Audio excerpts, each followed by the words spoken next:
los radios de los elementos, habíamos quedado que el radio, en este caso el radio del átomo neutro, por ejemplo, va a ser, lógicamente, con respecto al catión, digamos, si tenemos un elemento, como puede ser el sodio, entonces acá habrá un radio del sodio, digamos, que con respecto, si le quitamos un electrón al sodio, entonces, ¿qué va a pasar? Entonces vamos a tener que, le quitamos un electrón, una carga negativa, entonces acá habrá en un comienzo 11 protones con 11 electrones, ¿no? Eso es con 11 electrones,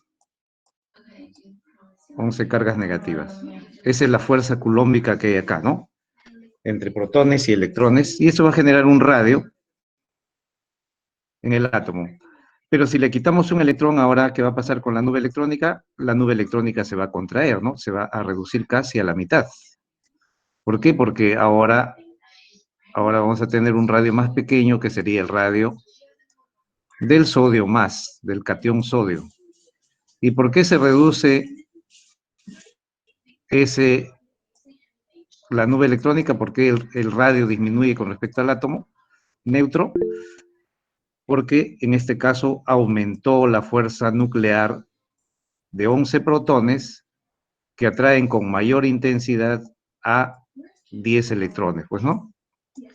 Eso es lo que estaría pasando entonces, porque estos 11 protones que todavía siguen en el núcleo, entonces atraen con mayor intensidad a 10 electrones. Entonces siempre hay que tener presente, cada vez que un elemento entonces pierde electrones, su nube electrónica se contrae y por lo tanto disminuye el radio y el tamaño del átomo, ¿no?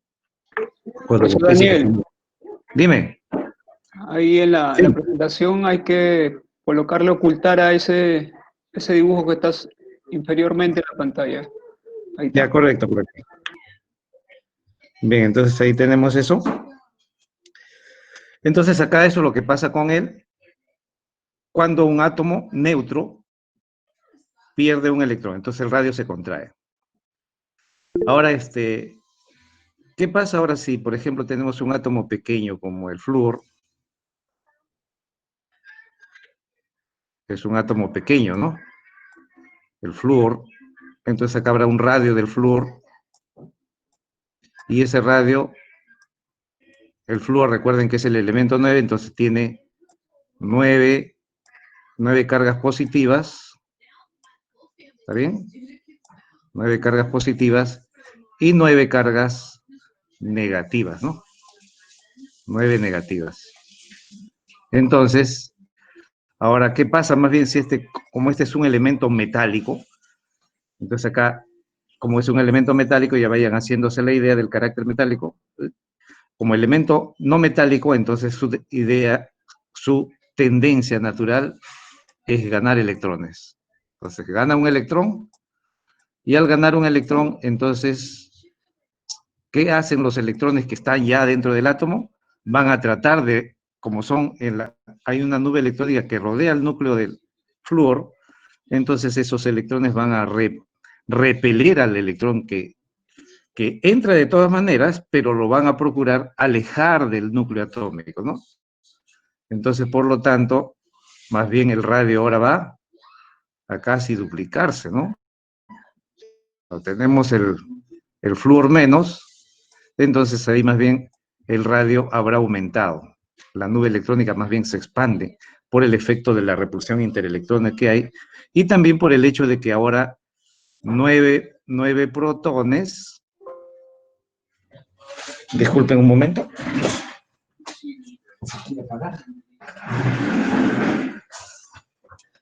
Bueno, con eso evitamos que se apague la máquina. Bien, entonces ahora tenemos que hay 9 protones que atraen a 10 electrones, ¿no? A 10 electrones. Entonces, ¿qué está pasando ahí? A 10 cargas negativas entonces la fuerza de atracción más bien se debilita, ¿no? Si antes atraían 9 protones, atraen a 9 electrones. Entonces acá hay una repartición equitativa de la torta, 1 a 1, ¿no? Pero ahora la torta va a ser que cada electrón va a recibir una carga que va a ser 0,9, ya no va a ser 1, ¿no? La relación ya no va a ser 1, va a ser solo 0,9 a 1, ¿no?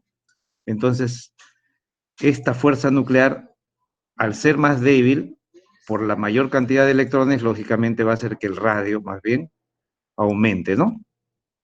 El radio del flúor menos va a ser mayor. ¿Está claro eso, muchachos? Entonces, ahora viene lo otro, ¿no? Lo otro que hay que analizar. ¿Cuántos electrones tiene el catión sodio? ¿Cuántos electrones tiene el catión sodio? 10, muy bien. 10, correcto. ¿Y cuántos electrones tiene el flúor? ¿Cuántos electrones tiene el flúor, jóvenes? 9. El flúor como ion, acá, lo que estoy señalando a la derecha. Ya nos Ah, olvidamos de los átomos neutros, ahora vemos los iones. ya. ¿Está bien? Muy bien. Entonces acá, el ion sodio, ¿qué cosa tiene? El ion sodio tiene, en este caso, 10 electrones, ¿no? ¿Está bien? Ya lo vimos acá. Y el ion fluoruro, el ion fluoruro también tiene 10. ¿Cómo le llamamos a las especies químicas que tienen la misma configuración electrónica y el mismo número de electrones? ¿Cómo le llamamos a estos iones? Isoelectrónicas. Entonces, muy Isoelectrónicas. bien. Se les llama isoelectrónicas, ¿no? Entonces, ahí, qué conclusión pueden sacar ustedes de que si tienen especies isoelectrónicas, ¿cómo son los radios? Iguales. ¿Cómo son los radios? ¿Son iguales? No. Analiza. ¿Está bien? Aquí tienes. ¿Cómo sería? Están viendo de que ambos tienen 10 electrones, ¿está bien? Pero la fuerza nuclear en ambos iones es diferente, ¿sí o no? ¿Se dan cuenta? Especies isoelectrónicas, ¿no? Estos son estos dos iones. Pero nos damos cuenta que el radio del sodio es mucho más pequeño que el radio del flúor, del ion fluoruro. ¿Está bien? El radio del ion sodio menor. Entonces, entre especies isoelectrónicas, a menor radio es porque hay mucha carga nuclear, ¿no? Que atrae, por eso se reduce el radio. En cambio, si la fuerza nuclear es pequeña, entonces más bien el radio se va a expandir, ¿no? ¿Está bien? Va a ser mayor. Entonces, ¿cómo son los radios con respecto a la fuerza nuclear? Son inversamente proporcionales, ¿no? Esa es la conclusión que tenemos acá, ¿no? Por ejemplo, acá, ¿qué cosa notamos? Acá en este ejemplo, entonces estamos viendo de que todos tienen 10 electrones. ¿Y a todos los domina quién? A todos los domina la fuerza culómbica, ¿sí o no? La fuerza culómbica, la fuerza Coulomb, que es igual a una constante, ¿no? Por la carga nuclear, la carga Z, ¿no? Por esa carga Z. ¿Por quién? Por la carga de en este caso, ¿cuántos electrones tenemos? 10 electrones, ¿no? 10 electrones. 10 electrones. La carga de 10 electrones. Sobre el radio, ¿está bien? Elevado al cuadrado. El radio de la especie química. Entonces, se dan cuenta que esa fuerza culómbica es directamente proporcional ¿a qué? Al producto de cargas, ¿no? Al producto de cargas. Entonces, como todos tienen la misma nube electrónica, todos tienen 10 electrones, entonces ya esta carga está definida, es constante para las especies isoelectrónicas, como el sodio más, el fluoruro y el oxígeno 2 menos. ¿Está bien? Entonces, ¿qué cosa es lo único que va a cambiar? La fuerza culómbica con respecto al radio, ¿cómo son? inversamente proporcionales, ¿no? ¿Está bien? Inversamente proporcionales. Entonces, ¿qué va a pasar? Que si a mayor carga nuclear, el radio va a ser menor. Eso es lo que me dice esta relación que tenemos acá, ¿no? Mientras más grande sea la carga nuclear entre especies isoelectrónicas, el radio va a ser más pequeño. Y mientras más pequeña sea esa carga nuclear, entonces el radio va a ser mayor, ¿no? ¿Está bien? Entonces, entre especies isoelectrónicas, a mayor Z, a mayor carga nuclear, habrá menor radio, ¿no? ¿Está bien? Ese es lo que ilustra acá este ejemplo, ¿no? Bien, viendo entonces ahora otra propiedad. Entonces, ahora también hay que tener en cuenta que la fuerza coulombica también está directamente proporcional, decimos así, directamente proporcional ¿a qué? A la llamada energía de ionización, ¿no? Energía de ionización. ¿Y qué cosa es la energía de ionización? La energía necesaria que se le da a un átomo para quitarle un electrón o de repente varios electrones, ¿no? Energía de ionización. Entonces, si la fuerza de Coulomb es mayor, entonces también la energía de ionización será mayor. O sea, se va a gastar más energía para quitarle el electrón a un átomo en estado gaseoso, ¿no? Entonces acá vemos ese ejemplo, ¿no? Dice, es la mínima energía o energía necesaria para, no para eliminar, ¿no? Porque el electrón no lo eliminamos. Entonces, si ponemos un término más correcto, sería para extraer un electrón, ¿no? Para extraer un electrón. ¿Está bien? Un electrón de un átomo, pues, ¿no? Para extraer un electrón de un átomo en estado gaseoso, ¿no? ¿Está bien? De un átomo en estado gaseoso.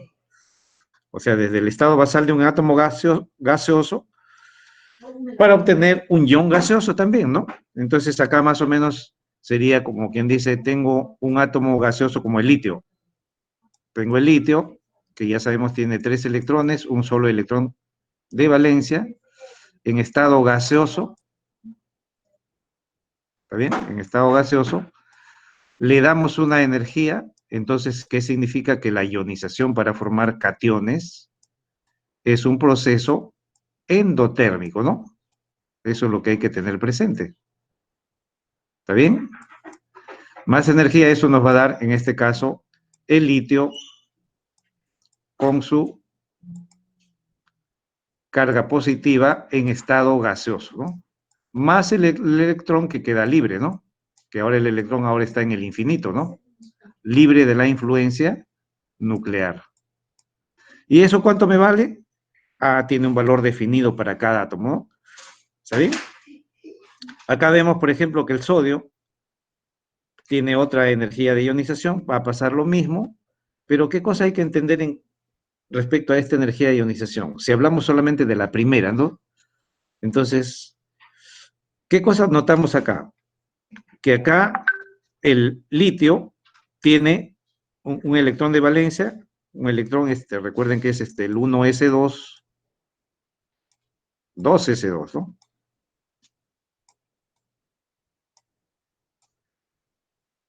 ¿Está bien? 1s2, lapsus ahí, 2s1. ¿Está bien? Entonces ahí nos damos cuenta de que solamente hay un electrón de valencia. Entonces ese electrón es el que va a salir, pues, ¿no? Este electrón va a salir. ¿Está bien? Pero tenemos también que su radio también es pequeño, ¿no? Entonces acá hay un radio. Si lo vemos, ese radio es pequeño, ¿no? Comparado con el radio que tiene el sodio, que es más grande, ¿no? Entonces ahí, y el radio del potasio que está en el cuarto periodo es más grande todavía. ¿Y qué cosa estábamos diciendo la clase pasada? Que mientras más alejado esté el electrón más externo del núcleo, entonces va a ser atraído por menos fuerza por esa carga culómbica del núcleo, ¿no? ¿Está bien? Entonces, y si la fuerza culómbica con la que el núcleo atrae al electrón más externo es pequeña, ¿qué va a pasar con la energía de ionización? Hemos dicho, que hemos dicho hace un rato, que la fuerza de Coulomb es directamente proporcional ¿a quién? Directamente proporcional a la energía de ionización, ¿no? A la energía de ionización, vamos a llamarle así, I1, ¿no? ¿Está bien? Entonces, este electrón del potasio, al tener un radio pequeño, recuerden que la fuerza culómbica es también inversamente proporcional al radio, IP, ¿no? Inversamente proporcional al radio, o sea que en otras palabras, si uno está en el numerador, el otro está en el denominador, al cuadrado, ¿no? ¿Está bien? Entonces, si el radio es grande, la fuerza culómbica es pequeña. Y si la fuerza culómbica es pequeña, entonces su energía de ionización es pequeña. ¿Correcto? Eso es lo que hay que entender, ¿no? ¿Está bien? Por lo tanto, ¿cuál es el elemento que tiene la menor energía de ionización? ¿Quién va a necesitar menos energía que hay que darle al proceso para quitarle un electrón? ¿Al litio, al sodio o al potasio? ¿Qué me dicen ustedes, jóvenes? Al potasio, muy bien. O sea que si estos elementos reaccionan con el agua, por ejemplo, que es su reacción característica, todos estos, los alcalinos son los metales más blandos y reaccionan fácilmente con el agua. Entonces, ¿quién va a reaccionar más rápidamente con el agua? El que requiere alta energía de ionización o el que requiere baja energía de ionización? ¿Quién, muchachos? Eso, excelente. El que tiene menos energía de ionización, ese va a reaccionar más rápidamente, más violentamente, ¿no? ¿Por qué? Porque está en un estado inestable, al estar muy alejado del núcleo, entonces necesita poquísima energía para reaccionar, ¿no? Y eso es lo que se comprueba experimentalmente, ¿no? ¿Está bien? Entonces, relacionen todo esto que estamos viendo acá y tómenle una foto si lo creen necesario, porque es ilustrativo, dado que las fuerzas clásicas de todas maneras están en los átomos, ¿no? ¿Está bien? Entonces, esto que hemos puesto por acá, esto que está acá, tómenle nota, ¿no? ¿Está bien? O sea, hay que entenderlo. Si el radio es pequeño, la fuerza culómbica es pequeña. Si el radio es grande, ¿no? Si el radio es grande, la fuerza culómbica, si el radio es grande, la fuerza culómbica es pequeña. Y si la fuerza culómbica es pequeña, entonces la energía de ionización también es pequeña. Requiere poca energía para quitarle un electrón. Bien, eso por un lado. Ahora, ¿qué más hay que tener presente? Hay que tener presente también que a mayor cantidad de electrones que tú le quites al átomo, entonces también va a requerir más energía. Por ejemplo, si yo quisiera quitarle, acá ya el litio está con una configuración de, en este caso, de cuántos electrones en su capa de valencia. El litio, una vez que perdió electrones. ¿Está bien? Entonces acá el litio que lo tenemos acá en la parte superior como catión, entonces ya consiguió la configuración estable, ¿no? Tiene 1s2. 1s2, que es equivalente a poner el gas noble, Helio. el helio, muy bien. Eso es lo que deben acordarse, todos los gases nobles. Entonces acá tenemos al helio, es equivalente. Y hemos dicho, ¿y qué característica tienen los gases nobles? Es que son los elementos más estables al adquirir su configuración ya con sus electrones apareados y con el número máximo de electrones que le corresponde, a sus electrones y orbitales de valencia, ¿no? Entonces, ¿qué cosas notamos acá con la energía de ionización? Por ejemplo, acá están los gases nobles, ¿no? Este es el grupo 8, 8, 8A, ¿no? O también llamado grupo 18 según la UPAC, ¿no? Grupo 18 según la UPAC. Vayan recordando esa relación, ¿no? Número de grupo según la notación norteamericana y también la notación de la UPAC, ¿no? ¿Está bien? Entonces, ¿qué cosa nos damos cuenta? Que los gases nobles, ¿se dan cuenta? El radio, acá tenemos el radio del hidrógeno, ¿no? Y el radio del helio es más pequeño. ¿Estamos viendo? Entonces, ¿cómo varía el radio en un periodo? En este sentido, el radio en un periodo, entonces el radio disminuye, ¿no? El radio atómico, vamos a ponerlo así, radio atómico, el radio atómico en este caso disminuye, ¿está bien? Eso es en un periodo, ¿no? Disminuye. ¿Está bien? ¿Y qué pasa con el radio en un grupo? Entonces, ¿qué nos damos cuenta? Que el radio más bien, el radio aumenta, ¿no? R está aumentando conforme aumenta Z. Esa es la periodicidad general, ¿no? Respecto al radio, ¿no? Y acá nos damos cuenta de eso, ¿no? Que vemos en un grupo, conforme aumenta el número atómico, conforme aumenta el número del periodo, también aumenta el radio, el volumen, el tamaño atómico, ¿no? En cambio, si vamos con respecto al periodo, que son las hileras horizontales, que notamos que el radio atómico más bien, el radio atómico disminuye, ¿no? Disminuye porque en ese sentido están aumentando las fuerzas culómbicas y también está aumentando la fuerza gravitacional ejercida por la masa, ¿no? Porque también en este sentido la tendencia general es que aumenta la masa, ¿está bien? La masa.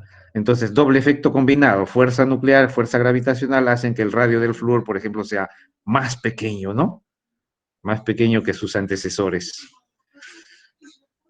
Y esa es la tendencia general que notamos en todos los periodos, ¿no? ¿Ven cómo va disminuyendo el tamaño de las esferitas? Entonces, esa es la tendencia general en cada periodo. Pero, ¿qué más hay que notar ahora, ya que estamos hablando de la energía de ionización? Entonces, la energía de ionización en este caso también, la energía de ionización que la designamos generalmente por I1. Entonces, si el radio está disminuyendo, al disminuir el radio también está aumentando la fuerza de Coulomb. Y si aumenta la fuerza de Coulomb, entonces también aumenta la energía de ionización. ¿Correcto?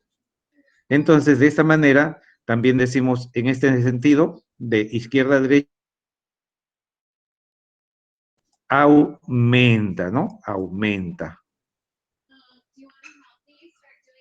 Aumenta. Entonces, eso es lo que pasa con la energía de ionización.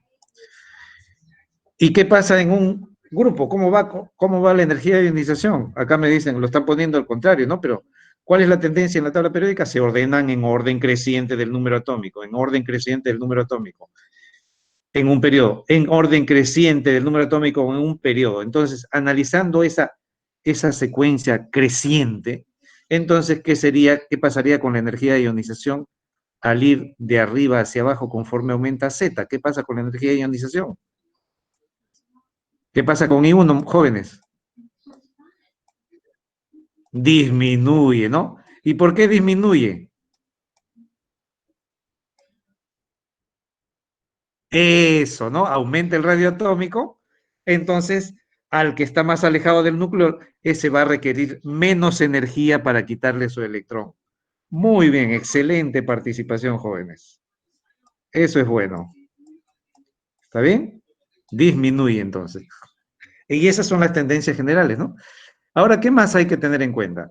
De que también conforme aumenta el número de electrones extraídos, también aumentará la energía de ionización. ¿Por qué aumenta la energía de ionización? Porque disminuye el radio. Como ya quitamos el primer electrón, el radio se hizo más pequeño, ¿recuerdan? Y al hacerse el radio más pequeño, entonces la fuerza culómbica sobre menor cantidad de electrones aumenta. Y si aumenta la fuerza culómbica, entonces también la energía de ionización, al quitar un segundo electrón, también va a ser mayor. ¿Claro? Entonces, continuamos, muchachos. Entonces, y acá tienen ejemplos ilustrativos de eso, ¿no? Viendo lo que tenemos acá. Por ejemplo, para quitarle el sodio, el primer electrón necesitamos una energía de 496 kilojoule por cada mol de átomos, ¿no? Entonces, ¿qué electrón va a salir? Lógicamente va a salir el electrón más externo. Ese es el que se va a perder en el proceso de formación de cationes. Ahora bien, si les dijera acá, por ejemplo, ¿qué estado de oxidación tiene el sodio acá como elemento? Como elemento, el estado de oxidación del sodio es 0. Y ahora tiene una carga 1 más. ¿Está bien? ¿Cómo se llama el fenómeno químico acá? El fenómeno químico en donde hay pérdida de electrones. Porque acá está perdiendo el electrón, ¿no? Este es el fenómeno químico se llama oxidación.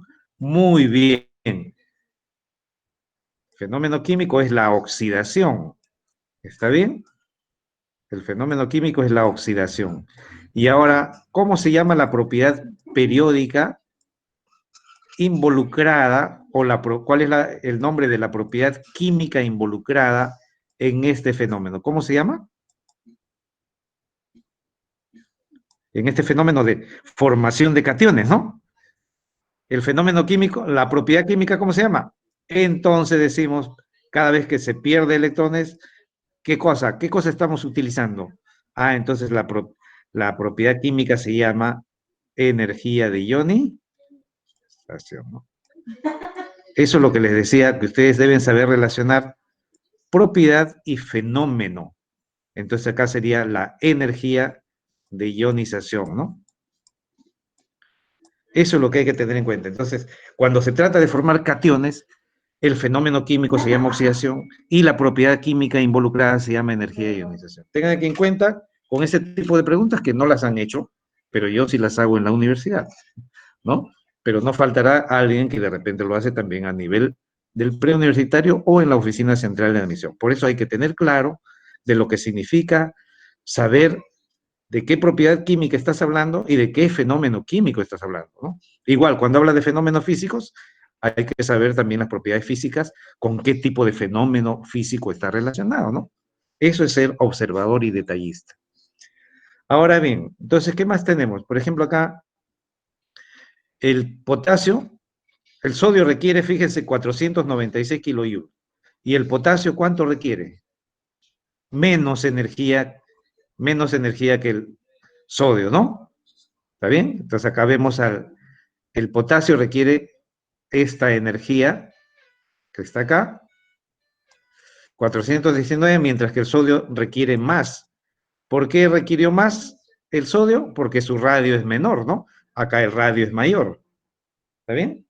Y el calcio que ya tiene, el calcio ya está en otro grupo, ¿no? Recuerden, el calcio está en el grupo 2A, este está en el grupo 1A, y luego el calcio que está inmediatamente, ¿no? De 19 es el elemento 20.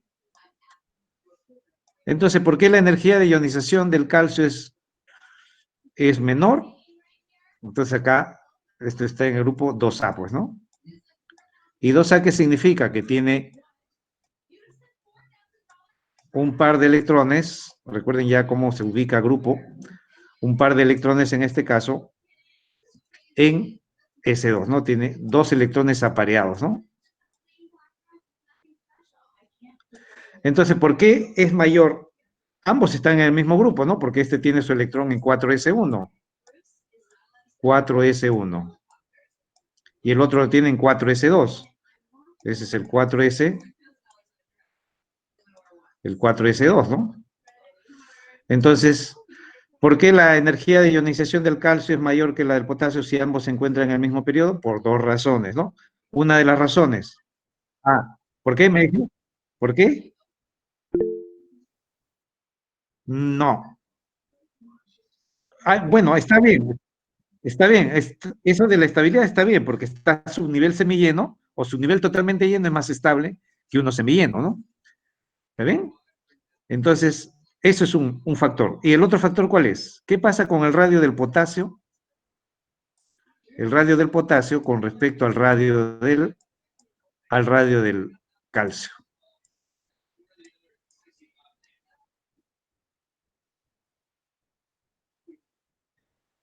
¿Mayor? ¿Eso te dice la gráfica anterior? Acá está. 1, 2, 3, tercer periodo, ¿no? Tercer periodo. Y acá tienen este que está, que lo estoy señalando en negrita. Este es el potasio, ¿no? Ah, no, no.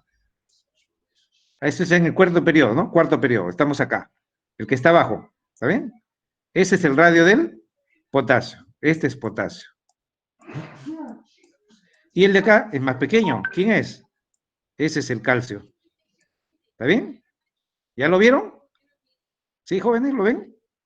Ah, ya. Entonces, ¿qué observan? El radio del potasio más pequeño. Por lo tanto, la fuerza coulombica sobre los electrones más externos del potasio van a ser mayores que en el calcio, que en el potasio, ¿sí o no? En el calcio la fuerza coulombica mayor que en el potasio. Por lo tanto, su energía de ionización también va a ser mayor. Y la otra razón es el criterio de estabilidad que también has mencionado, que como ya está en una situación estable de tener dos electrones apareados, ¿no? Dos electrones apareados, entonces, para quitarle su primer electrón, habría que primero adicionar una energía de desapareamiento, ¿no? Y luego recién, una vez que ya los has desapareado, viene propiamente una energía complementaria para que en conjunto formen la energía de ionización, que es todo este conjunto, ¿no? Que quita el electrón. Entonces, esta es la suma de dos energías, la energía de desapareamiento más la energía de salida del electrón, ¿no? ¿Está bien? En conjunto eso suma 590. Por eso es que la energía de ionización del potasio es mayor por dos razones. El criterio de la estabilidad, que hay que desaparear esto, y el otro criterio, el radio. ¿Correcto, muchachos? ¿Está bien?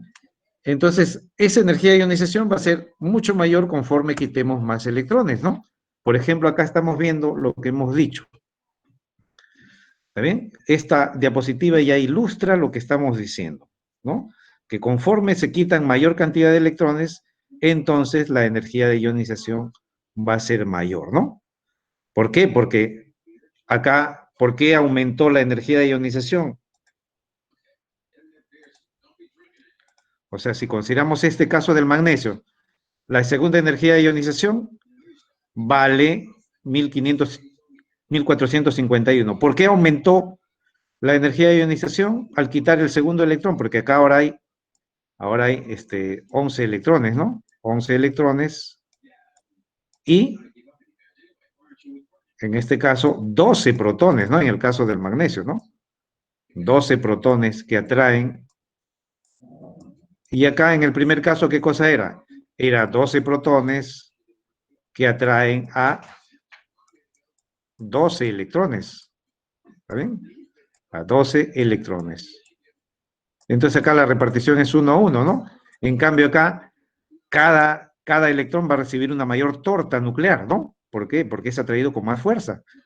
Entonces hay 11 electrones, van a ser atraídos con más fuerza, por lo tanto también, si queremos quitarle el segundo electrón para formar el catión magnesio, entonces también va a aumentar esa fuerza coulombica y por lo tanto también aumenta la energía de ionización. ¿Claro, muchachos? Y acá tienen otros tres casos, ¿no? Y se dan cuenta que arrancarle el primer electrón al magnesio gasta 738 kilojoule por cada mol de átomos. Pero si queremos quitarle un segundo electrón, esa energía de ionización aumenta. ¿Y qué pasó acá en el tercer caso? Cuando ya obtenemos en este estado, ¿qué cosa tenemos? Esto equivale a qué estado del magnesio. El estado del magnesio ahora se parece a quién? Acá, ¿cuántos electrones tiene? En este estado de magnesio 2 más. Díganme, muchachos. En ese estado tiene 10 electrones, ¿sí o no? 10 electrones. ¿Y a quién se parece esa configuración con 10 electrones? ¿A qué? Neón, Al neón. neón, ¿correcto? Al neón. Y ya tiene una configuración estable, donde hay 8 electrones, ¿no? Entonces, al tener una configuración estable, ¿qué pasa si queremos quitarle un tercer electrón? ¿Qué pasa si queremos quitarle un tercer electrón Se a esta necesita estructura? Entonces la energía se multiplica, ¿se dan cuenta? Que es casi 5 veces más la última energía de ionización, ¿no? ¿Está bien? Casi 5 veces más. ¿Por qué? ¿Por qué es tan alta esta energía de ionización? Porque ya logró la estabilidad de gas noble. ¿Está bien? Entonces, cuando ya se logra la estabilidad de gas noble, entonces ya el gasto de energía es excesivo y eso es demasiado, esto ya es costoso, ¿no? Decimos esto es costoso. Entonces ya no se practica eso. Esto es costoso, porque hay que gastar mucha energía para querer desestabilizar y obtener el cation 3 más, ¿no? ¿Está bien? Entonces eso ya no se practica. Entonces, ¿qué le proponen a ustedes en los problemas? Hay veces a los problemas se les da valores de energía, ¿no? Se les da valores de energía y ustedes, en base a los valores de energía, les piden determinar de repente cuál es la notación de Lewis del elemento, ¿no? O de repente les dicen, cuál es la forma más estable del elemento, ¿no? O cuál fue su configuración electrónica del elemento. Entonces, fíjense todas las preguntas que pueden haber, ¿no? Algo que se ha preguntado últimamente ha sido el caso del aluminio, ¿no? Últimamente se ha preguntado este caso del aluminio. ¿Con cuál de las? Entonces acá tienen el aluminio, primera energía de ionización, primera, segunda energía de ionización, y acá tenemos la tercera, ¿no? Entonces, ¿en qué estructura consiguió la estabilidad Neón, de neón. gas noble? ¿En qué estructura consiguió la estabilidad? ¿En qué paso consiguió la estabilidad? ¿Con la primera, En la segunda o la tercera. tercera energía? En la En la tercera, tercera. en la tercera energía de ionización consiguió la estabilidad del elemento como gas noble, ¿sí o no? Acá. ¿Está bien? ¿Y eso qué significa? Que si yo quiero quitarle el cuarto electrón, ¿cuánta energía tendría que gastar? Si quiero quitarle el cuarto electrón al aluminio, ¿cuánto tendría que gastar de energía? Esa sería esta, ¿no? Entonces acá, si se dan cuenta, esta cuarta energía corresponde a 4 veces más casi, ¿no? 4 veces más la última energía de ionización. 4 veces más. Con respecto a la primera, lógicamente es prácticamente como 20 veces, ¿no? Primera con la 20 veces, sí, pues, más o menos, ¿no? Entonces, pero con la última, donde ya consiguió la estabilidad, entonces estaríamos gastando. Entonces, esto ya no se hace, ¿no? O sea, se mide, se puede medir teóricamente, sí, pero ya no se practica a nivel industrial o a nivel de la síntesis química. ¿Por qué? Porque es absurdo ya tratar de obtener el aluminio en estado de oxidación 4 más, ¿no? Entonces el aluminio 4 más ya es una especie prácticamente inestable, ¿no? Entonces ya no obtenemos. Y es por eso que en la tabla periódica, ¿qué cosa aparecen? En la tabla periódica no aparece ya ese estado de oxidación, pues, ¿no? En la tabla periódica, este estado de oxidación o esta carga eléctrica ya no aparece. ¿Por qué? Porque es demasiado costoso en energía el tratar de obtenerlo, ¿no? Entonces, lo que aparecen son las primeras energías que permiten conseguir la estabilidad, nada más, ¿no? Ahora tenemos acá otra gráfica más. ¿Qué tenemos en esta gráfica? en esta gráfica tenemos otras representaciones de la energía de ionización, donde está graficado el número atómico, ¿está bien? Está graficado el número atómico y también cómo va variando con el número atómico la energía de ionización que está en el eje de ordenadas, ¿no? ¿Está bien? ¿Qué cosa nos damos cuenta? Que en cada periodo, por ejemplo, el primer periodo tiene 2 elementos, el segundo periodo tiene 8, el tercer periodo tiene 8 elementos. El primer periodo, entonces, ¿para qué nos sirve esta gráfica? Para indicar que en cada periodo, ¿cuál es el elemento que tiene la más alta energía de ionización? ¿Quiénes son, jóvenes? Los que estoy señalando, ¿cómo se llaman? Jóvenes, ¿alguno que me diga? Los gases nobles. En cada periodo de la tabla periódica, los que tienen la energía de ionización más alta son los gases nobles. ¿Por qué? Porque ya se encuentran en un estado estable, ¿no? ¿Correcto? Al tener su capa de valencia completa, semejante, ¿no? ¿Está bien? Entonces, eso es lo que hay que notar. Acá, lógicamente, si uno tratara de interpretar, porque ese es el papel del ingeniero, y ustedes van a ser ingenieros también, ¿sí o no? Van a ser científicos, tecnólogos, que van a interpretar datos de resultados. Así como se ha interpretado acá las energías de ionización para el aluminio, entonces igual se puede hacer interpretaciones respecto a las propiedades de los elementos, ¿no? Entonces, por ejemplo, ¿qué cosa me dice esta gráfica? Por ejemplo, en el caso del, acá tengo aquí al berilio, acá está el berilio, boro, carbono, nitrógeno, acá está el nitrógeno, este sería el nitrógeno, y acá tengo al oxígeno. ¿Y qué notan en ese cuadro? ¿Quién tiene la mayor energía de ionización, el nitrógeno o el oxígeno? ¿Qué dice el gráfico? Acá está el número atómico creciente. ¿Oxígeno? ¿Sí? ¿Quién tiene la mayor energía de ionización? Fíjate en el resultado acá. Ya, ya. Y esta es la energía de ionización. En el lado izquierdo está la energía de ionización, la EI creciente, ¿no? EI creciente. Muy bien, creciente. Entonces, el nitrógeno tiene mayor energía de ionización, pero ¿qué cosa le decimos a ustedes? No les preguntamos estos casos, a ustedes les preguntamos simplemente la tendencia general. La tendencia general es que la energía de ionización en un periodo aumenta conforme aumenta el número atómico, pero no les hablamos de estos casos. Estos casos ya se ven en la universidad, ¿no? Para interpretarlo. Pero también ahorita podrían darme una respuesta, ¿sí o no? En base a la configuración electrónica. En base a la configuración electrónica, ¿por qué la energía de ionización del nitrógeno es más alta que la del oxígeno? Porque el radio dice una cosa, ¿no? Ya sabemos que el radio del oxígeno, eso, el criterio de estabilidad. ¿Está bien? Porque el nitrógeno que tiene, P3, ¿no? Su nivel semilleno. ¿Y qué tiene el oxígeno? P4. ¿Está bien? Y eso es saber aplicar el corolario de Hund, ¿no?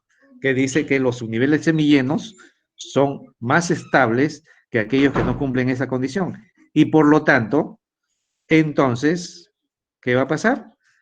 Que va a requerir más energía el que es más estable, ¿no? Que eso es lo que demuestra estas gráficas con respecto a los gases nobles, ¿no? Mientras más estable es, mayor, en este caso, energía de ionización. Entonces, por el criterio de estabilidad, entonces también podrían asumir esa respuesta acá y ya no sería ya, pues, un problema que no podría ponerse a nivel preuniversitario, ¿no? Porque se les está dando el resultado. Y ya se está diciendo por qué, ¿no? ¿Está bien? Bien, ¿alguna pregunta ahí? O si desean tomarle alguna foto ahí, muchachos, a eso. Los que puedan, tomen la fotografía, si lo creen necesario. Ahora fíjense, ¿en qué estado de oxidación consiguió el silicio el estado más estable? Acá tienen el silicio más 1, silicio más 2, silicio más 3, silicio más 4. Y acá sería silicio más 5. ¿El silicio más 5 sería el estado más estable? No, ¿no? Igual, fósforo. El fósforo consigue su estado más estable cuando pierde sus 5 electrones de valencia, porque recién cuando pierde los 5 electrones de valencia, adquiere la configuración de gas noble, ¿no? ¿Está bien? Entonces, fíjense que puede haber esa relación. Por ejemplo, se les puede decir, dados los valores de energía, ¿cuál es la carga, cuál es el ion que corresponde a cada energía? ¿No? Entonces, porque hay veces les dan esto en los ejercicios que se han propuesto antes, se le da estos valores desordenados y ustedes tienen que ordenarlos según el tipo de catión. Por ejemplo, para el silicio acá sería silicio más, ¿no? Silicio más. ¿Está bien? Y si quisiéramos acá, el de acá sería silicio 4 más, ¿no? O sea, también esta tablita nos sirve para eso, ¿no? Para obtener también silicio 4 más, ¿no? ¿Está bien? Así van ustedes determinando, ¿no? Determinando las estructuras de los iones, ¿no? ¿Qué carga tienen, ¿no? Según las energías. Entonces acá tendríamos, para el silicio sería el 16.090, el estado de oxidación o la carga eléctrica sería silicio 5 más, pues, ¿no? Entonces ustedes tienen que saber relacionar, si les dan una configuración, interpreten, si hay un valor que salta mucho, significa que ese es un estado inestable, que se consiguió la estabilidad en el catión inferior, ¿no? ¿Está bien? Interpreten eso.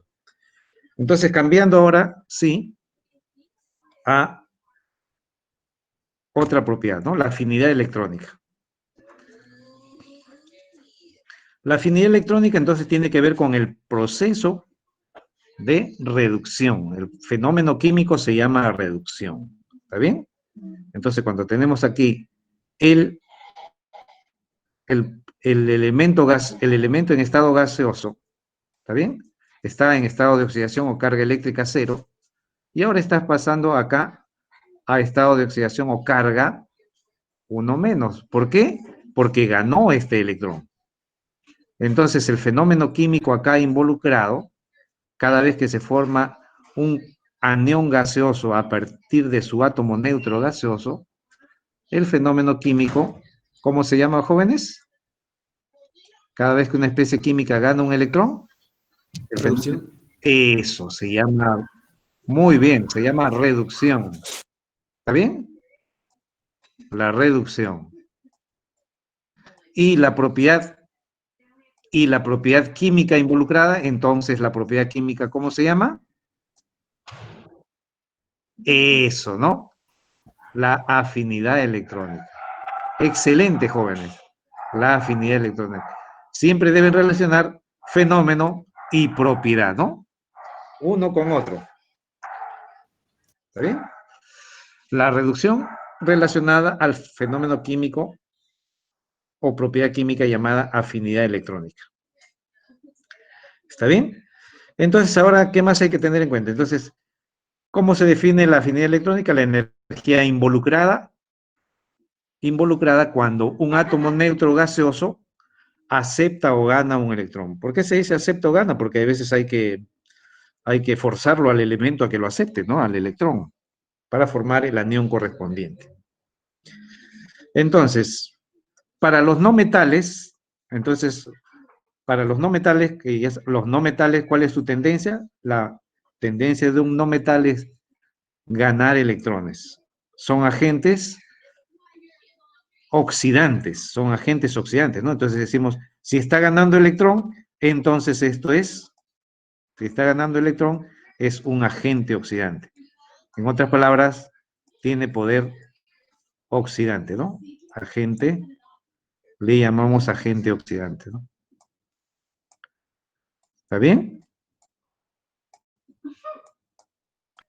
Eso es lo que hay que tener presente, ¿no? Todo lo que está involucrado. Y como nos damos cuenta, esta propiedad también la podemos medir en elementos libres, al igual que la afinidad electrónica, ¿no? ¿Está bien? O el radio atómico, que también se puede medir en elementos neutros. Entonces, pero, ¿qué puede pasar también? Que, por ejemplo, acá, ¿por qué es que acá esta afinidad electrónica corresponde a un proceso para un no metal, ¿no? Si tenemos no metal,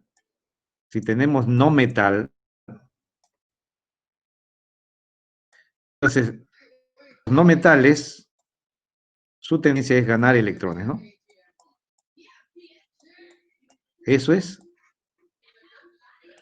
X, ¿no? Un no metal. Esa es la tendencia general. Pero también los metales también pueden tener afinidad electrónica. ¿Por qué? Porque si tienen electrones desapareados, la tendencia es completar el apareamiento, ¿no? ¿Está bien? Entonces también pueden ganar electrones, ¿no? Por ejemplo, el sodio también en estado gaseoso, el sodio en estado gaseoso, también puede ganar electrones, más un electrón. ¿Y por qué puede ganar electrones? Ah, porque tiene un electrón desapareado. Entonces va a tener el sodio 1 menos, que se parece a quién? Se va a parecer al magnesio, ¿sí o no? El sodio 1 menos gaseoso y libera una energía, ¿no? Más una energía. ¿Cómo le llamamos a esta energía? Energía de afinidad electrónica, pues, ¿no?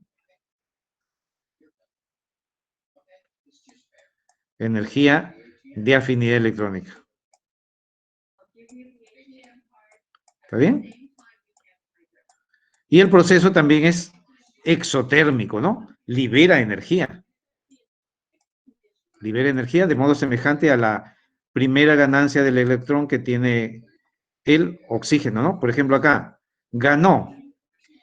El electrón cae desde n igual a infinito. Recuerden que cuando un electrón baja desde un nivel infinito hasta un nivel n igual 2, porque eso es lo que tiene su electrón más externo, el oxígeno, ¿no? Está en n, de n infinito el electrón está viniendo y pasa al nivel 2. Entonces, como cae de un nivel superior a uno inferior, entonces emite energía, ¿no? Y decimos acá, le damos un signo termodinámico a esta energía, ¿no? La afinidad electrónica es igual, decimos, igual a menos 141 kilojoule, ¿no? Kilojoule por cada mol de átomos que se ionizó en forma de anión, por mol, ¿no? Por mol de átomos. ¿Está bien? Eso es lo que me quiere decir acá esto, ¿no? ¿Está bien? Entonces, pero ahora, ¿qué pasa si el oxígeno que ya está negativo? ¿Qué pasó acá? ¿Qué pasó con el oxígeno? ¿Le aumentó el radio en el oxigenuro, podemos decir así? En este ion oxígeno negativo, ¿qué pasó con el radio? ¿Aumentó o disminuyó? Aumentó. El Aumentó. radio aumentó, ¿está bien? El radio aumentó. Entonces, el tamaño del átomo de oxígeno menos es mayor que el tamaño del átomo del oxígeno neutro. ¿Está bien? Ahora bien, ¿qué cosa tienen acá? Tienen negativo, negativo. Negativo, que es con negativo, ¿no? Que es el electrón. Negativo, negativo, según las fuerzas culómbicas, ¿qué cosa debería pasar? Debe haber entre ambos, ¿qué cosa debe haber? Repulsión. Eso dice la física clásica. Y es cierto, ¿no? Repulsión. El estado más estable del oxígeno es cuando tiene la configuración de gas noble, ¿no? ¿Sí o no? Pero sin embargo, ¿qué cosa notamos acá? Que si queremos que el oxigenuro con carga -1, acepte el electrón, ¿qué cosa tenemos que darle? Entonces acá, como hay que vencer una repulsión, negativo, entonces el átomo debe ser forzado a recibir ese electrón, ¿no? Entonces, le quieren meter el electrón de todas maneras. Ah, pero para que lo metan ese electrón a la nube electrónica del oxigenuro, entonces hay que adicionarle energía, ¿no? ¿Está bien? Entonces, hay que adicionar energía a todo este sistema, ¿no? Entonces, a este sistema repulsivo le aumentamos la energía. Y por eso la afinidad electrónica acá corresponde a un proceso endotérmico y por eso la afinidad electrónica, en este caso, la afinidad electrónica 2, esta es la 1, la afinidad electrónica 2 corresponde a un proceso endotérmico, ¿no? que vale, en este caso, 710. Acá no cambiamos signo, ¿no? Cambiamos signo cuando está en el lado de los productos, ¿no? Ahí le cambiamos el signo. 700 en este caso, 10 kilojoule por cada mol, ¿no?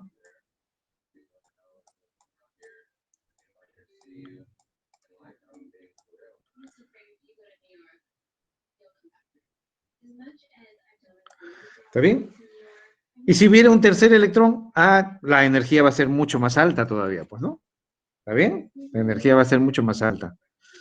Hay elementos que pueden ganar hasta 3 electrones, ¿no? Eso es o sea, hasta alcanzar la configuración de gas noble, 3 o 4 electrones de repente por excepción, ¿no?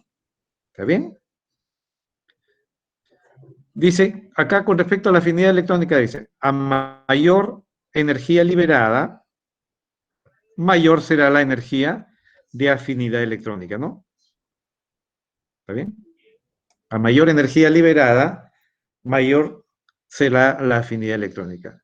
Entonces, los elementos alcalinos, los del grupo 1A, también liberan energía, ¿no? 1A. Liberan energía.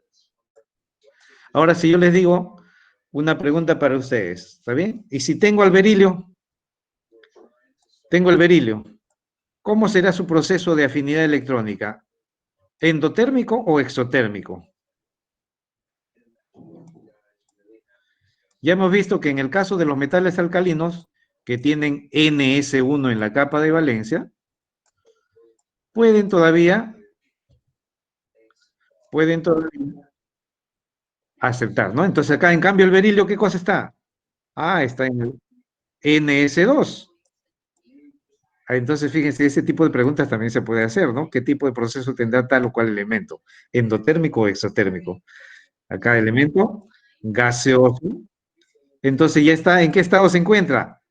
En estado estable, ¿no? Estable. En estado estable en su capa de valencia, ¿no? Por lo tanto, como es estable, ya si queremos hacer que acepte un electrón, entonces para que acepte este electrón, tendríamos que darle más a este sistema, como ya es un sistema repulsivo por la estabilidad, entonces tenemos que darle pues una energía, ¿no? Una energía. Y de esa manera vamos a tener que a este sistema que nos va a dar el berilio 1 menos, nos daría una afinidad electrónica 2, una afinidad electrónica 1, que es en este caso mayor que 0, ¿no? Mayor que 0. ¿Por qué? Porque corresponde a proceso endotérmico, ¿no? Muy bien respondido, muchachos, ¿ah? Proceso endotérmico.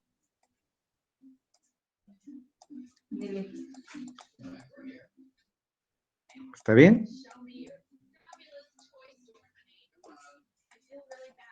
Listo. ¿Alguna pregunta ahí complementaria, muchachos? Jóvenes. Entonces seguimos avanzando, ¿está bien? Anoten, tómenle una foto a ese garabato si les interesa. ¿Está bien?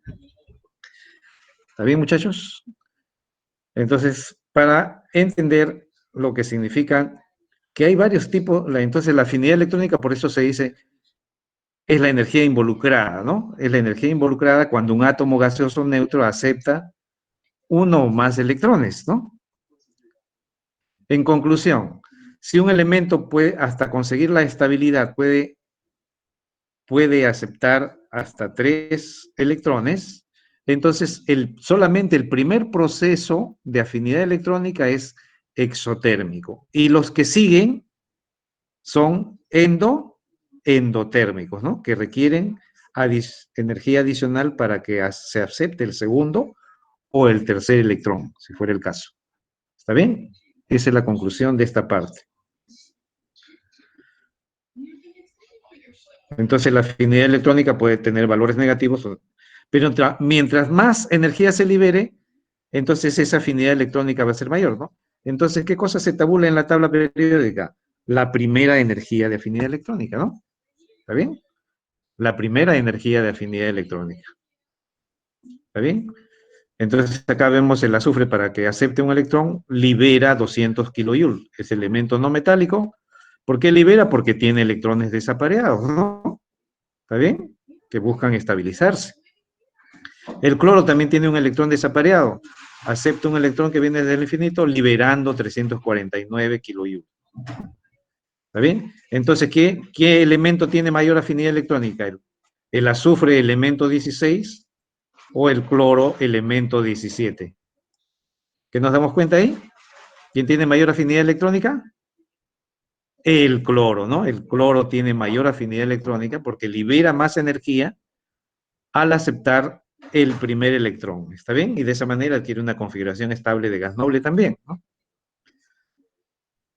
Entonces, eso es lo que hay que tener en cuenta. Ambos están en el mismo periodo. Ambos están en el mismo periodo. Significa que conforme aumenta el número atómico en un periodo, la afinidad electrónica también aumenta. Y esa es la tendencia que tienen acá en esta tabla periódica. ¿Y qué pasa con la afinidad electrónica en un grupo? Entonces la afinidad electrónica en un grupo aumenta de arriba hacia abajo, ¿no? Aumenta. Entonces acá, si le pueden borrar ese signo menos, pero esto significa que va de menos a más, ¿no? De menos a más, que va, en este sentido, aumenta la afinidad electrónica, ¿no? Eso es lo que hay que tener en cuenta acá, ¿no? Entonces, aumenta. O sea, hay que escribir eso acá, ¿no? Hay que entender así ese signo, esos signos que nos están escribiendo ahí, ¿no? Aumenta. En un grupo, ¿no? Conforme disminuye el número atómico, aumenta la afinidad electrónica.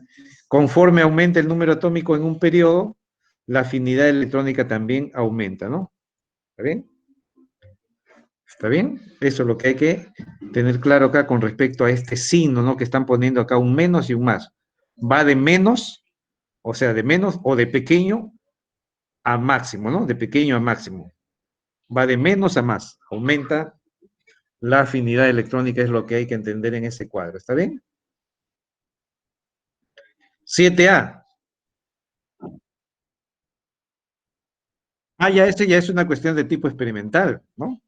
Entonces acá, por ejemplo, acá te dice 349. El flúor, cuando lo determinas, el flúor gas,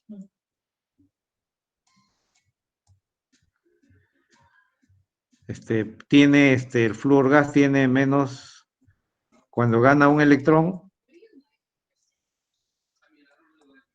pasa a flúor 1 menos. Muy buena pregunta. 1 menos, ¿no? Gas. Más, en este caso, 328.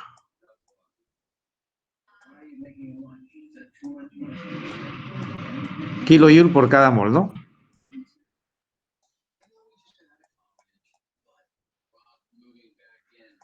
Entonces, ¿quién tiene mayor? Si tienen esos datos experimentales, ¿qué concluyen?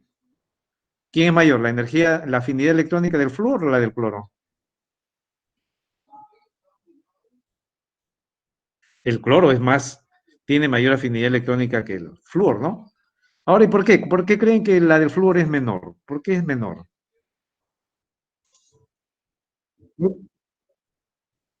¿Ah? No, ya te están dando el valor de la energía, ya no me vas a repetir algo que ya está dado como dato, ¿no? Tienes 349 liberados y el otro tienes 328. No me vas a repetir eso como respuesta, pues, porque ahí te están preguntando por qué la del flúor es menor que la del cloro, o por qué la del cloro es mayor que la del flúor. Y acá hay un efecto físico que hay que tener presente, ¿sí o no? ¿Por qué la del flúor es menor? ¿Por qué la del cloro es mayor? ¿Está bien? Y eso tiene que ver ¿con qué?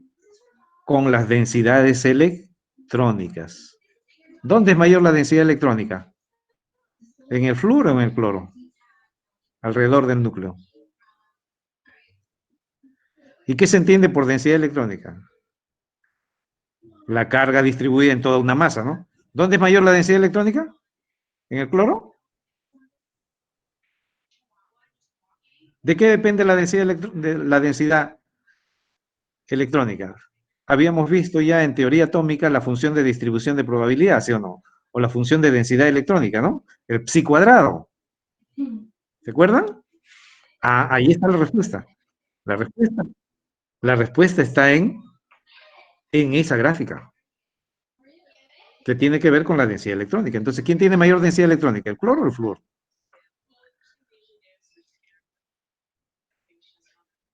Ya moriste. ¿Por qué? El cloro tiene un mayor radio, ¿sí o no? ¿Sí o no? El cloro tiene mayor radio, ¿correcto? Su masa atómica, si la consideras 35. Y si le aplicas el volumen,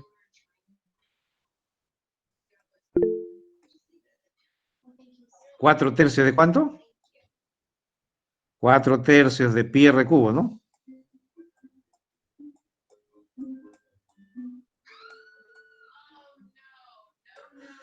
Acá hay un volumen. ¿Cómo es este volumen comparado con el volumen del flúor? Y acá le aplicas lo mismo, ¿sí o no? Esta formulita, el volumen, también la aplicas acá. Y ahí viene el asunto, ¿no? ¿Quién tiene mayor densidad electrónica? ¿El flúor o el cloro? ¿Cuál?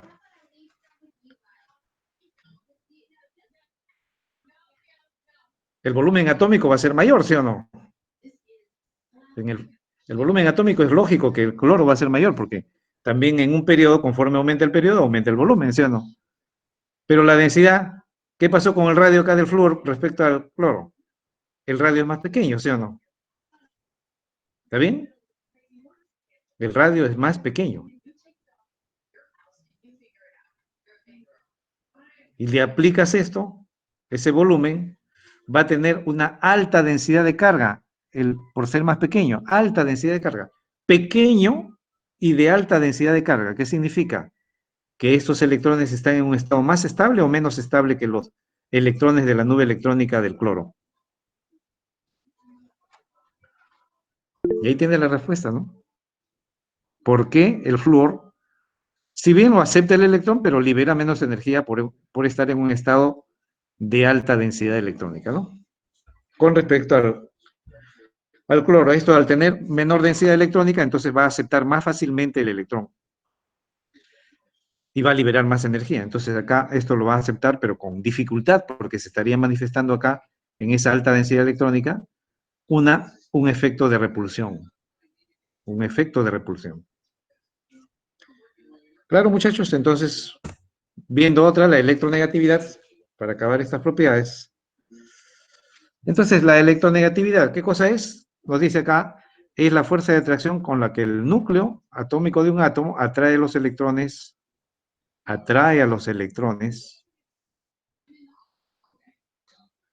de otro átomo en un enlace químico. En otras palabras, la electronegatividad, esto me está diciendo el hecho de decir la fuerza de atracción que tiene el núcleo con respecto a los electrones que forman parte de un enlace químico, me están diciendo en otras palabras que la electronegatividad se mide no en elementos libres como hemos visto el radio atómico, como hemos visto la energía de ionización o la afinidad electrónica. Esta se mide en compuestos, ¿no? Esta se mide en compuestos. ¿Está bien? Entonces no es una propiedad periódica, pero está relacionada a los compuestos. ¿Está bien? ¿Está bien? Se mide en compuestos. O sea que si tú quieres medir esa fuerza, ¿qué tienes que hacer? Entonces tienes que romper enlaces, pues. Entonces, si yo quiero medir la electronegatividad la electronegatividad del sodio y del cloro. Por ejemplo, acá tengo un compuesto iónico, el cloruro de sodio, que es sólido. Si yo quiero medir pues, la electronegatividad, acá sodio, cloro gaseoso, para pasar digamos, a romper enlace para formar estos. Entonces acá voy a obtener un anión y un cation. Na más gas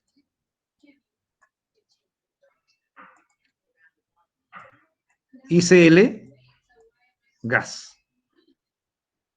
Cl menos gas. ¿Correcto? Y así, midiendo esa fuerza relativa, Pauling le dio electronegatividad al flúor 4, rompiendo enlaces, aplicó sus fórmulas.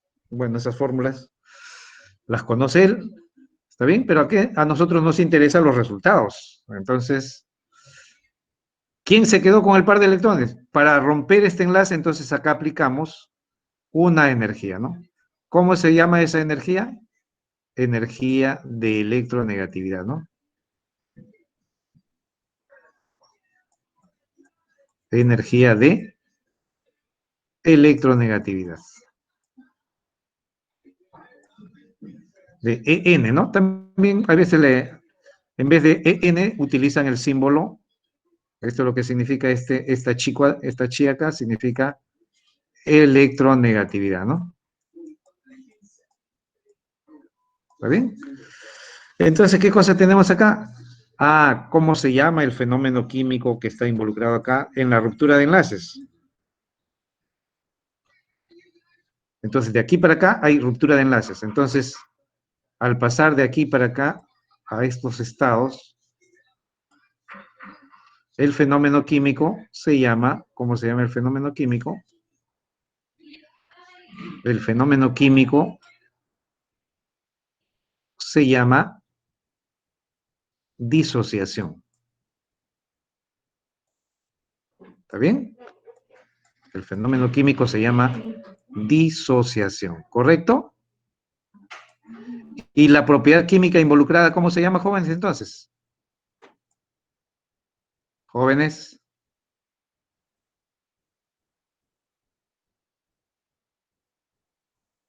La propiedad periódica, la propiedad química se llama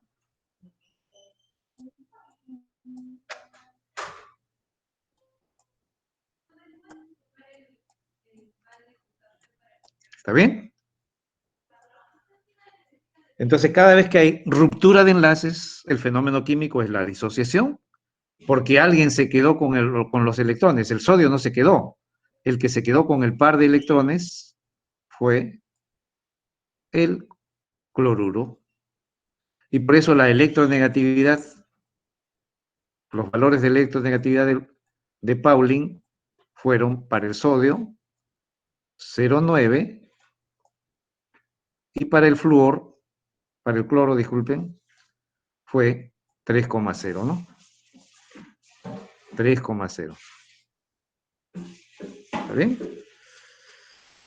Si gustan, anotan eso, muchachos, ¿eh? Porque esto, lo que estoy poniendo, eso de poner fenómeno, eso de poner propiedad, eso solamente yo lo hago, o yo solamente lo he hecho, bueno, hasta ahora. Eso era lo que yo hacía en mis clases presenciales, ¿no? Y también esto es lo que aclaro dentro de la universidad, porque hay veces no la ven, ¿no? No la veían, pero ahora ya la pueden ver, jóvenes. Entonces tienen ahí es lo que significa el tener en cuenta las propiedades periódicas. Todo lo que hay en la tabla periódica es resultado de la experimentación de diferentes tipos de fenómenos, ¿no? En diferentes tipos de reacciones que tienen nombres particulares. ¿Está bien? Entonces tienen algo inédito, ¿no? Que los beneficia a ustedes, pues, ¿no? Con respecto a lo que significa la electronegatividad. Entonces acá justo ponían el NaF, yo he puesto el NaCl como ejemplo para explicar lo que significa la electronegatividad, la fuerza de atracción que tienen los núcleos de los átomos por los electrones que forman parte de un enlace químico. Y por eso decimos esta propiedad no se mide en elementos, no se mide en elementos libres, ¿no? No se mide en elementos libres. ¿Claro? Tómenle una foto si lo creen conveniente, muchachos, a eso. Y las tendencias generales son semejantes, ¿no? Que semejantes a la energía de ionización, ¿no? Entonces, conforme aumenta el radio o disminuye el radio, la afinidad, la electronegatividad aumenta, la energía de ionización también, y la afinidad electrónica siguen la misma tendencia, ¿no? ¿Está bien? Entonces acá tienen un símbolo de la electronegatividad que es la letra griega chi, ¿no? ¿Está bien? Que también lo utilizamos más adelante como fracción molar de los gases, por ejemplo, ¿no? Bien, entonces Pauling diseñó una escala de electronegatividades donde al flúor le asignó el valor más alto de electronegatividad por ser el elemento más reactivo en la naturaleza, ¿no? Entonces es un elemento que reacciona con todo, entonces hay que tener mucha seguridad cuando se trabaja con el elemento flúor. Entonces los elementos más electronegativos sin duda son estos tres, ¿no? Que son átomos pequeños de alta densidad electrónica. ¿Está bien? Y esta tabla de Pauling lógicamente tiene errores de interpretación, ¿no? Porque dicen la electronegatividad, por ejemplo, les puede decir electronegatividad. Me está diciendo la electronegatividad del azufre igual a 2,5, ¿no? O sea, cuando Pauling calcula sus electronegatividades hay esos valores, ¿no? Y la electronegatividad del carbono también es igual a 2,5.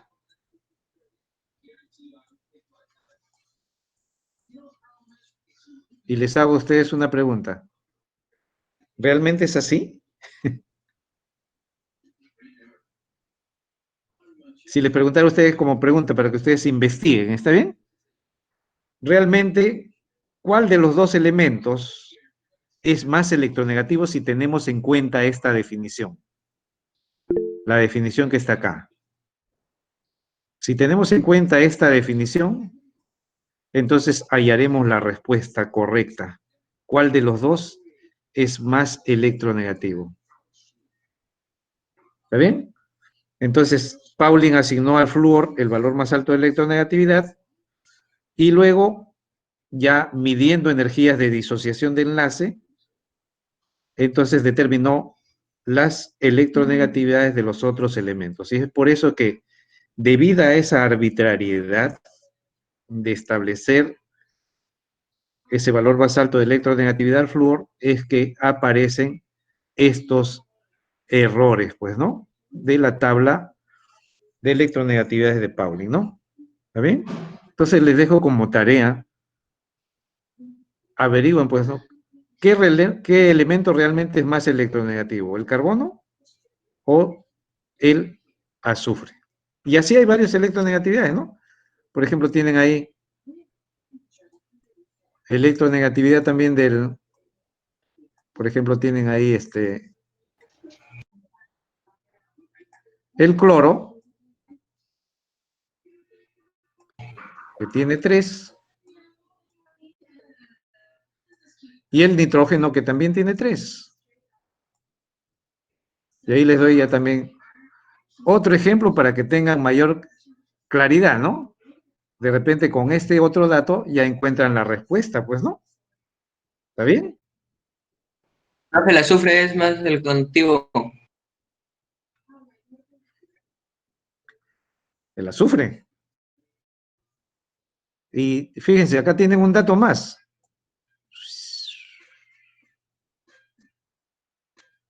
¿Se dan cuenta de eso que está acá a la derecha?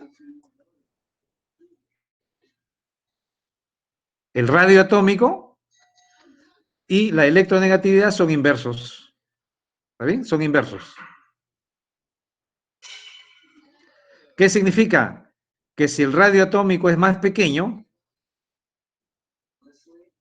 la electronegatividad es alta, ¿sí o no? Entonces, según eso, Ya tienen la respuesta, ¿sí o no, muchachos? Entre el azufre y el carbono, ¿quién tiene más electronegatividad? En un enlace, se supone, ¿no? En un enlace, por los electrones del enlace. ¿El Entre- azufre?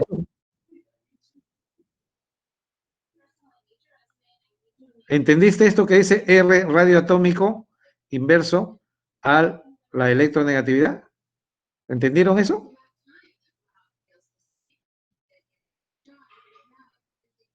Jóvenes, ¿entendieron eso?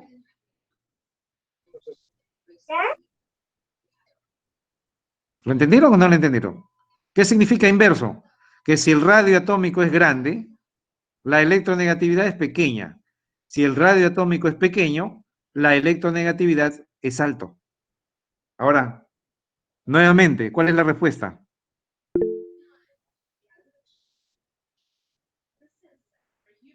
Sería el carbono, está más a la izquierda. Tiene un radio más pequeño, pues sí o no. El radio más pequeño le corresponde la mayor fuerza electronegativa porque los electrones estarán más cerca de su núcleo. ¿Correcto? Entonces ya tienen la respuesta. Entonces, si yo les pongo acá este enlace, entonces ya relacionado con enlace, CS, este enlace doble, ¿es polar o apolar?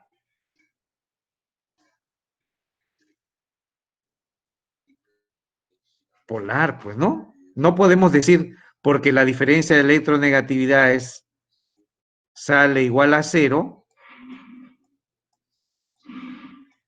según Pauling, eso es apolar. Si yo digo apolar, este enlace, entonces ya estoy grave, ¿no? Si alguien dice apolar, ya murió, pues, porque no tiene claridad respecto al concepto de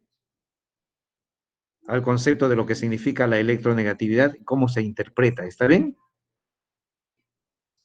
Ah, tómenle una foto a eso, muchachos. Les recomiendo que tomen la foto. ¿Claro? Muy bien. Tómenle la fotito. Y pasamos a otro tema. ¿Está bien?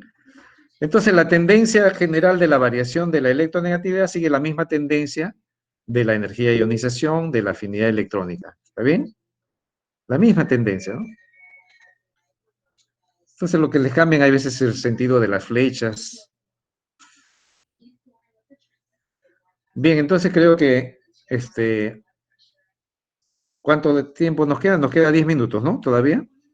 Sí, profesor Daniel, Dime. no se olvide que los alumnos tienen que dar la evaluación de salida, ¿no? Para eso creo que se había establecido que faltando 5 minutos yo le voy a copiar el enlace para que ellos entren y puedan dar su evaluación de salida. Ya, Igual jóvenes. que la evaluación de entrada que dimos ayer, esta vez lo van a hacer de salida, así como entraron al aula virtual de la uni y buscar específicamente el curso de química, ¿no? Química pre, y ahí ya, así como ha aparecido evaluación de entrada, ahora va a aparecer evaluación de salida, o prueba de salida, ¿no? Ya, está muy Y bien, tienen que José. dar obligatoriamente. Yo le aviso cuando falte 5 minutos. Ya, por favor. Jóvenes, entonces ya tienen conocimiento, entonces que tienen que dar su prueba de salida de cómo han captado los conocimientos que les estamos virtiendo sobre tabla periódica. ¿Está bien? Y eso va a reforzarles en un primer momento, ¿ya? Cómo han captado rápidamente esto, y luego ya ustedes posteriormente también pueden volver a resolver esto, ¿no? Porque también van a tener buen tiempo para que practiquen, sigan practicando, ¿no? Tienen hasta 3 intentos para practicar y resolver su prueba de salida, que fíjense que eso retroalimenta y también demuestra en qué parte estamos débil de la captación de conocimiento. ¿Está bien? Para luego nosotros reforzar. Entonces seguimos ahora con otro concepto, el carácter metálico no metálico. El carácter metálico está dado por la tendencia de los elementos a perder electrones, el carácter no metálico la tendencia a ganar electrones, ¿no? Entonces los elementos de mayor carácter metálico son los de menor energía de ionización y menor electronegatividad, ¿no? ¿Está bien? Eso es lo que hay que tener en cuenta. Y los metales presentan brillo metálico, elevadas densidades, buenos conductores del calor y la electricidad, son dúctiles, maleables, son sólidos a temperatura ambiente, ¿no? Y presentan colores algunos elementos, como por ejemplo el oro, que es amarillo, el cobre que es rojizo y el plomo, por ejemplo, que es gris, ¿no? ¿Está bien? Y la mayoría de ellos son plateados cuando tienen una superficie no oxidada, ¿no? ¿Está bien? Alta conductividad eléctrica y térmica, y su conductividad eléctrica disminuye con el incremento de la temperatura. El carácter no metálico está dado con la relación a ganar electrones, ¿no? Para formar aniones, se forman aniones. Entonces, el poder reductor, entonces, estos son agentes reductores, ¿no? Estos son agentes, los no metales son agentes oxidantes, disculpe, mientras que los metales son agentes reductores, ¿no? Son agentes reductores. ¿Y cómo va ese? Ahora, los elementos de mayor carácter no metálico son los de mayor afinidad electrónica y también los de mayor electronegatividad. Entonces hay que tener en cuenta cómo relacionamos eso, ¿no?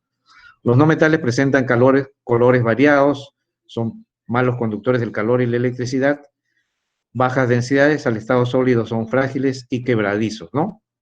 Y tienen formas alotrópicas, ¿no? Como el caso del carbono y el diamante, por ejemplo, que son variedades cristalinas diferentes, o el azufre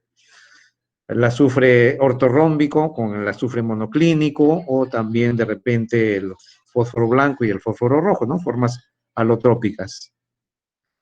Entonces, el carácter metálico aumenta conforme aumenta el número atómico en un grupo y aumenta de derecha a izquierda en un periodo, ¿no?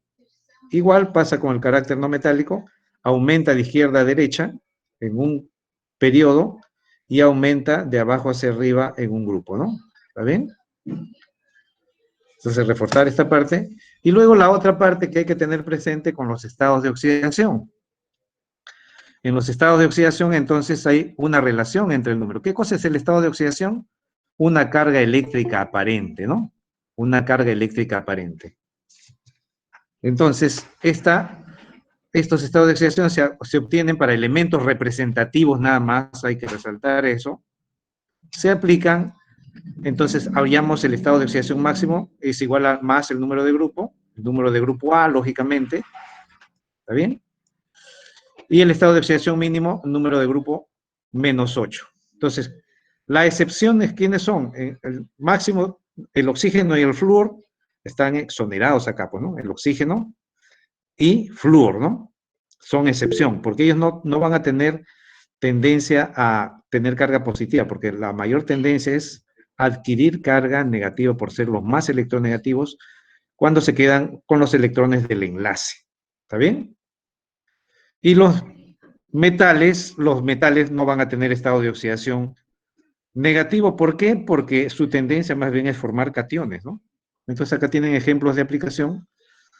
Si veíamos el caso del azufre, por ejemplo, es 16, entonces sería, ya sabemos que está en el grupo 6A o grupo 16, entonces estado de oxidación máximo sería, ¿está bien? Entonces sería el máximo, sería en este caso más 6, pues, ¿no?